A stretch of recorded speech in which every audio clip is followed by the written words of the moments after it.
Today's review is sponsored by Sperm Bank ATM machines. Donate sperm without the hassle. Watch it, Alan. I'm shooting.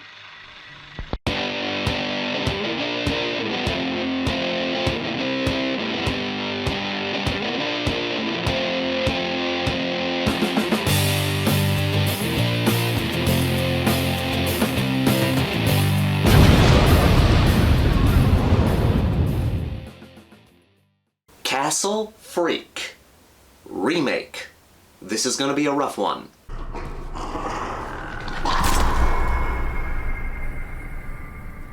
In my last video I talked about the original Castle Freak, directed by the late great Stuart Gordon, which is a very underrated horror movie. Today I'm going to be talking about the remake, which I found aggravating. And fair warning, I'm going to have spoilers for both the original Castle Freak and the remake in this video. I highly recommend the original, so please go check that one out. I think the remake sucks, but still, if you want to check it out, go ahead.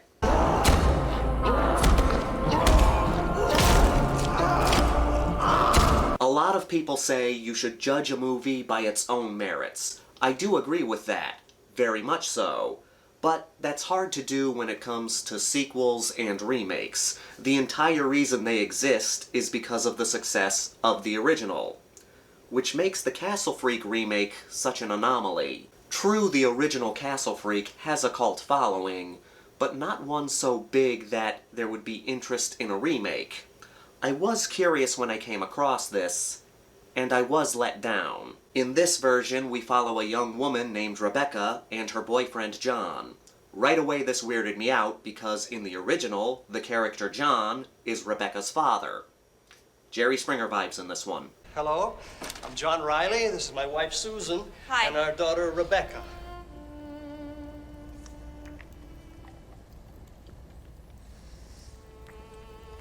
Anyway, Becky has recently been blinded due to a car accident caused by her boyfriend, who was driving under the influence of alcohol and drugs.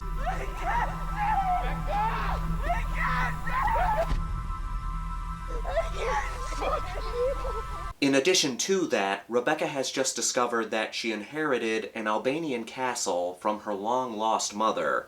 Her boyfriend, and a few of her friends, I should say a few of her boyfriend's friends, go to the castle to check it out. Just like in the original Castle Freak, they're going there to catalog everything in the castle and sell it for a pretty penny.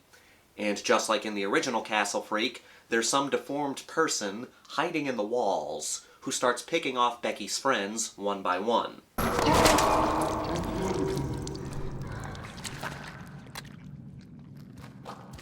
A few other things happen, but we'll get into that. I do have to give credit where credit's due. The Castle Freak remake tries to do something different from the original. That's what a remake should do. It should try to be different from the original. The problem is, if you don't do something different in an interesting way, the remake's gonna suffer. The main difference is that the Castle Freak in the original is a man, Giorgio.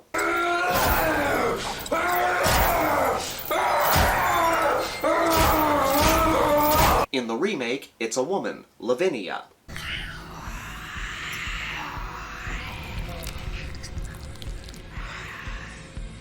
The reason this change was done is we find out that Lavinia and Rebecca were actually twin sisters separated at birth. Now, they do play around with this a little bit, and they try to do something interesting with it. They give Rebecca psychic visions, and she has kind of a psychic connection with Lavinia. But they don't do it in an interesting way. They do a few other things, which we're gonna get into in a minute.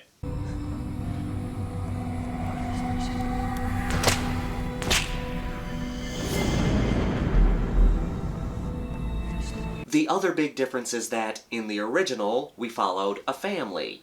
The Riley family. The father, John, played by Jeffrey Combs, the mother, Susan, played by Barbara Crampton, and their blind daughter, Rebecca. Now, for me, what took the original Castle Freak from a decent horror movie to a really good horror movie was the family drama. Whenever the Castle Freak wasn't on screen doing creepy shit, we were following a grieving family. The father, John, had gotten into a car accident while driving drunk, which blinded his daughter and killed his son. Baby boy. So we're watching this guilt-ridden man trying to stay sober while his wife can't forgive him for what happened. You were the one who was driving that car, drunk!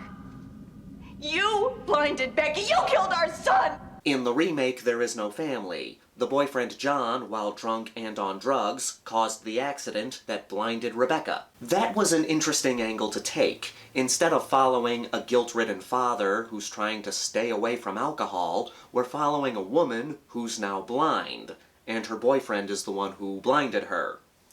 The problem is, they never take advantage of the drama that could be between these two people. I'm not in the mood. Oh, come on, you're never in the mood anymore. Man, I wish you could forgive me.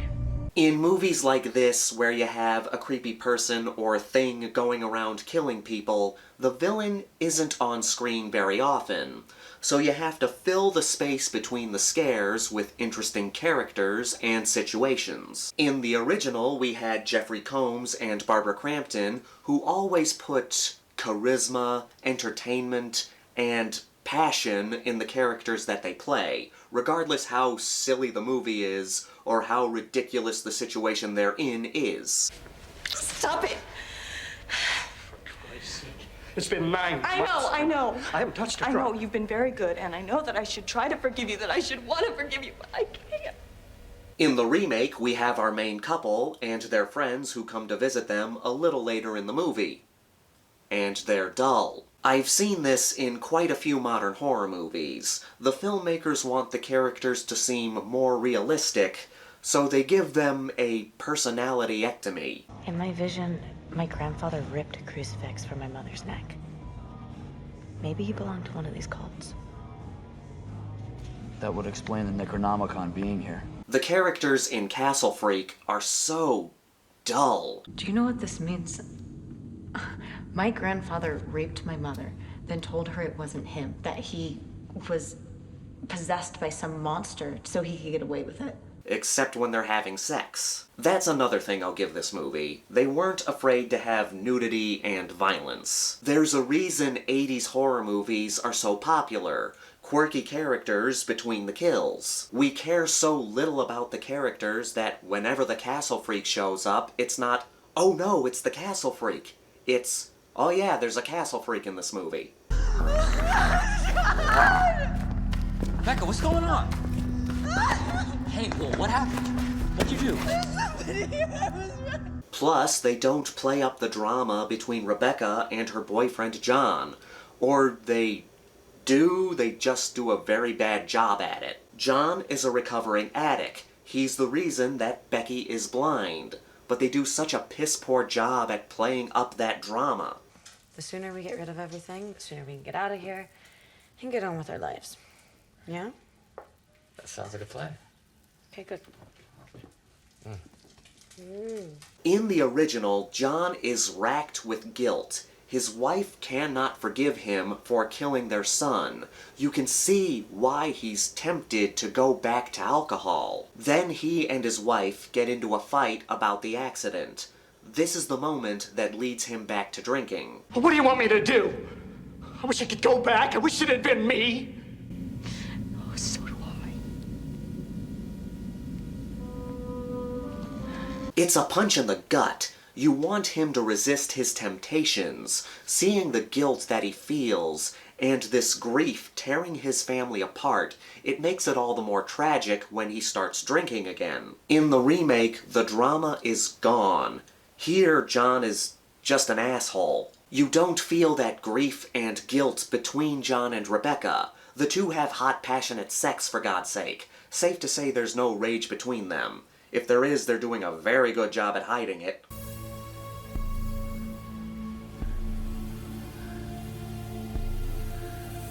In addition to that, John is dealing with addiction. I've known people who were addicted to drugs and alcohol. The temptation they have to deal with can be very difficult.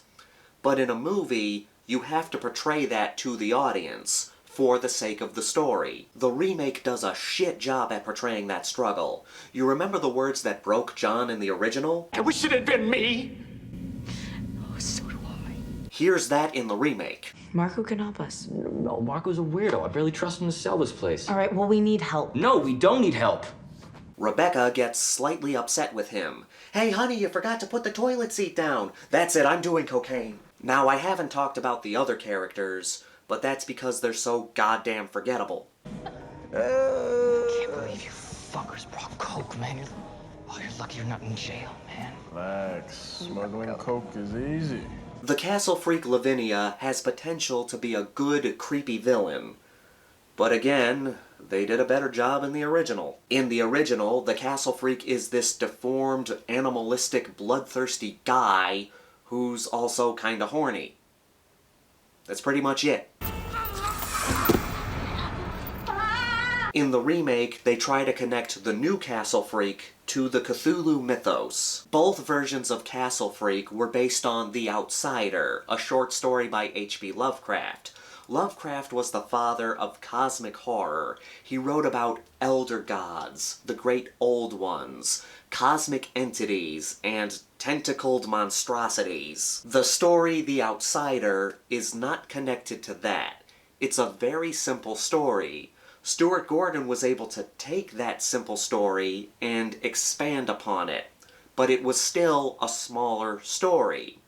The remake takes that simple story and tries to make it bigger, which doesn't work. According to this passage, there's a prophecy that the old ones will return to this world and cast it into eternal darkness. First of all, in terms of Lavinia, a tentacle comes out of her vagina.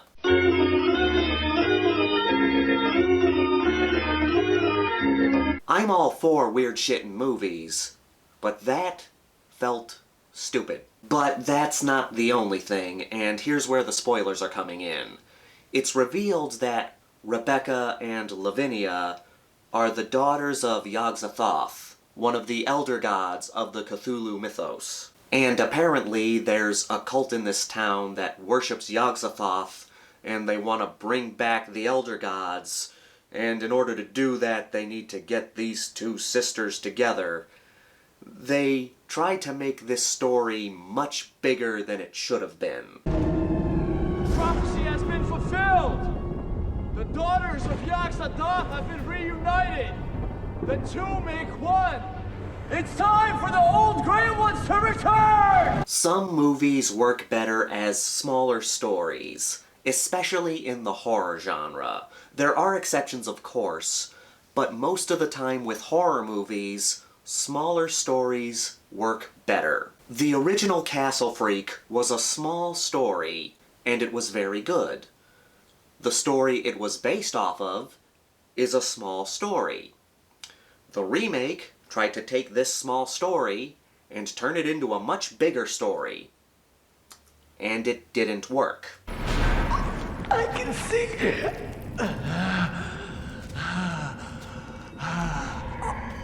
I can see everything. If you're doing a sequel or a remake to a simple story, yes, you should expand on it, but keep it simple. If you're looking for a good horror movie, just go watch the original.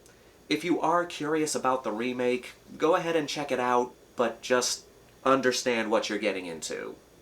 But for now, let's get to the Grindhouse rankings. I honestly can't remember what the body count is, that's how forgettable this movie is. The kills consist of throats getting ripped out, syringes stabbed in eyes, and thumbs in eyes. There's a fair amount of nudity in this flick. You see a few breasts and a vagina with a tentacle in it. The characters are so dull. It's like they have no personality. These people have more life after they're killed. The drama is gone. The original created great drama between the family. That's not here between Rebecca and her boyfriend. And that's a shame. Well, it is kind of there, but they just do a poor job at portraying it. I do appreciate that the remake tries to do something different than the original, but they forgot to give this movie personality. The Castle Freak could have been on screen more, and everything around her is so uninteresting that her scenes cannot save this movie. And the main problem is they tried to make a small story too big. I'm giving this a 1.5 out of 5. The only reason it's that high is because the filmmakers tried to do something different. As always, I want to thank everyone for watching and supporting my channel. If you're new here, please subscribe and give this video a thumbs up if you like what I do here, or give it a thumbs down if you don't like what I do here. Leave a comment down below. What do you think is the most disappointing remake? This is the Maniac, here to remind you that the Grindhouse will never die.